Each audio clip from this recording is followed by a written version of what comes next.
Oui, c'est spécial. À souhait. Madame, je laisse ça avec moi après-midi. Un moment spécial. C'est l'honneur sur la paix du Très-Haut, le grand salon de Jésus-Christ. Comme il se passe dans le désert, ainsi que le Fils de Dieu soit élevé, afin que quiconque croit en lui ne périsse point. Il est la vie et la vie. Le Seigneur vous bénisse et allez. Dimanche, on a fait un arrangement pour nous revoir avec le bonheur.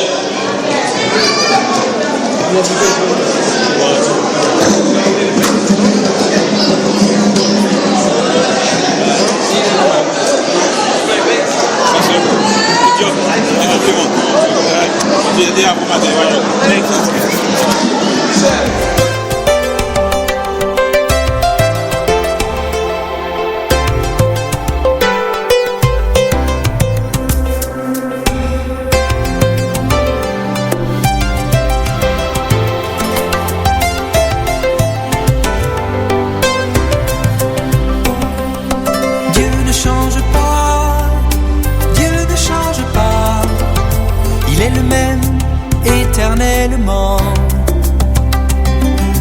Dieu ne change pas, Dieu ne change pas, et il nous aime depuis la nuit des temps.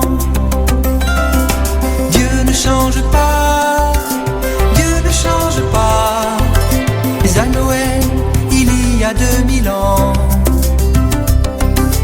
Dieu a fait un pas, Dieu a fait un pas, il nous a fait un don sans précédent.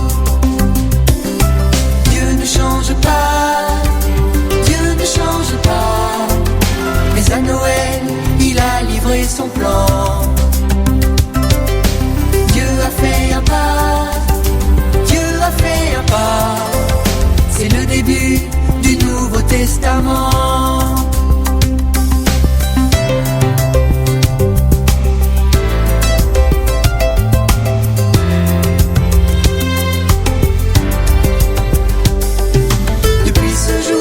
Premier Noël, tout est devenu nouveau. Jésus a sauvé ceux qui l'ont accueilli. C'est par amour pour ceux qui l'appellent qu'il est descendu d'en haut, venu libérer ceux qui croiraient en lui. Depuis ce jour, le premier Noël, tout est devenu nouveau. Il s'est approché pour changer notre sort. C'est par amour pour ceux qui l'appellent qu'il est descendu d'en haut. Il s'est présenté pour effacer nos torts.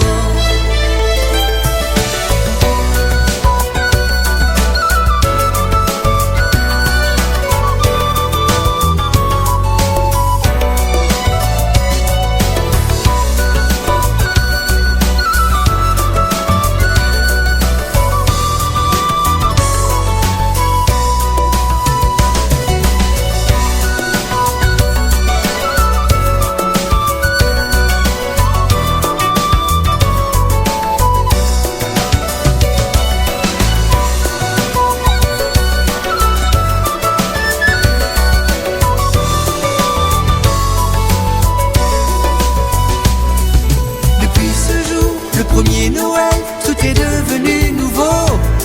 Jésus a sauvé ceux qui l'ont accueilli. C'est par amour pour ceux qui l'appellent qu'il est descendu d'en haut, venu libérer ceux qui croiraient en lui. Dieu ne change pas, Dieu ne change pas, il est le même éternellement. Dieu ne change pas, et il nous aime depuis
Chapitre 12.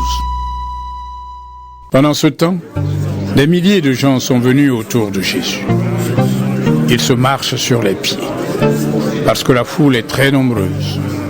Jésus commence par dire à ses disciples: Faites attention au levain des pharisiens. Ne soyez pas des gens faux. Tout ce qui est caché, on pourra le découvrir. Tout ce qui est secret, on pourra le connaître. C'est pourquoi, ce que vous dites pendant la nuit, les gens l'entendront en plein jour. Ce que vous dites dans le creux de l'oreille, dans la chambre, les gens le crieront sur les places. Je vous dis ceci à vous, mes amis. N'ayez pas peur des gens qui tuent le corps, mais qui, après cela, ne peuvent rien faire de plus. Qui devez-vous respecter? Je vais vous le dire. Celui que vous devez respecter avec confiance, c'est Dieu. Lui, il a le pouvoir de vous jeter dans le lieu de souffrance après votre mort. Oui, je vous le dis, c'est lui que vous devez respecter avec confiance. Est-ce qu'on ne vend pas 5 petits oiseaux pour presque rien? Pourtant, Dieu s'occupe de chacun d'eux. Il connaît même le nombre de vos cheveux. N'ayez pas peur. Pour Dieu, vous êtes plus important que beaucoup de petits oiseaux. Je vous dis encore ceci.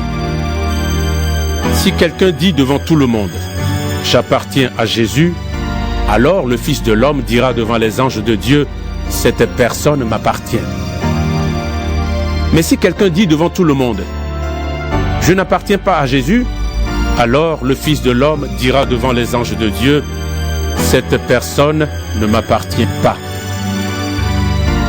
Si quelqu'un parle contre le Fils de l'homme, cette personne recevra le pardon. Mais si elle insulte l'Esprit Saint, elle ne recevra pas le pardon. Quand on vous amènera pour vous juger dans les maisons de prière, ou devant les chefs ou les autorités, ne soyez pas inquiets en vous demandant comment nous défendre, qu'est-ce que nous allons dire. En effet, à ce moment-là, l'Esprit Saint vous enseignera ce qu'il faut dire. Quelqu'un dans la foule dit à Jésus: Maître, commande à mon frère de partager notre héritage avec moi. Jésus lui répond: Je ne suis pas là pour juger vos affaires, ni pour partager vos richesses. Ensuite, Jésus dit à tout le monde: Attention, ne cherchez pas à avoir toujours plus de choses. En effet, la vie de quelqu'un ne dépend pas de ce qu'il possède, même s'il est très riche. Alors, Jésus leur raconte une histoire. Un homme riche a des terres qui produisent une bonne récolte. Il se demande: qu'est-ce que je vais faire? Je n'ai pas assez de place pour mettre ma récolte. Alors il se dit: voilà ce que je vais faire. Je vais démolir mes greniers et en construire de plus grands. J'y mettrai toute ma récolte et mes richesses. Ensuite, je me dirai à moi-même: mon ami, tu as là beaucoup de richesses pour de nombreuses années. Repose-toi, mange, bois, amuse-toi. Mais Dieu lui dit: tu es fou. Cette nuit, je vais te reprendre ta vie. Et tout ce que tu as mis dans tes greniers, qui va l'avoir? Jésus ajoute: voilà ce qui arrive à celui qui cherche des richesses pour lui-même, mais qui n'est pas riche pour Dieu. Jésus dit à ses disciples: c'est pourquoi je vous dis, ne vous faites pas de soucis pour votre vie ni pour votre corps. Ne vous demandez pas: qu'est-ce que nous allons manger? Avec quoi est-ce que nous allons nous habiller? Oui, votre vie est plus importante que la nourriture, et votre corps est plus important que les vêtements. Regardez les oiseaux. Ils ne sèment pas, ils ne récoltent pas, ils n'ont pas de réserve ni de grenier, mais Dieu les nourrit. Et vous valez beaucoup plus que les oiseaux. Ce n'est pas en vous faisant du souci que vous pouvez ajouter un seul jour à votre vie. Si vous n'arrivez même pas à cela, pourquoi alors vous faire du souci pour les autres choses? Observez les fleurs des champs. Regardez comment elles poussent. Elles ne filent pas et elles ne tissent pas. Pourtant, je vous le dis, même Salomon, avec toute sa richesse, n'a jamais eu de vêtements aussi beaux qu'une seule de ses fleurs. L'herbe est aujourd'hui dans les champs et demain, on la jettera au feu. Et pourtant, Dieu l'habille de vêtements magnifiques. Vous qui n'avez pas beaucoup de foi, vous pouvez être sûr d'une chose. Dieu en fera au moins autant pour vous. Et vous, ne cherchez pas ce que vous allez manger ou ce que vous allez boire. Ne soyez pas inquiets. En effet, les gens qui ne connaissent pas Dieu cherchent tout cela sans arrêt. Vous avez besoin de ces choses et Dieu votre Père le sait bien. Cherchez plutôt son royaume et il vous donnera tout le reste en plus. N'aie pas peur, petit troupeau. Votre Père a choisi de vous donner le royaume. Vendez ce que vous avez et donnez l'argent aux pauvres. Faites-vous des porte-monnaies qui ne s'usent pas. Mettez vos richesses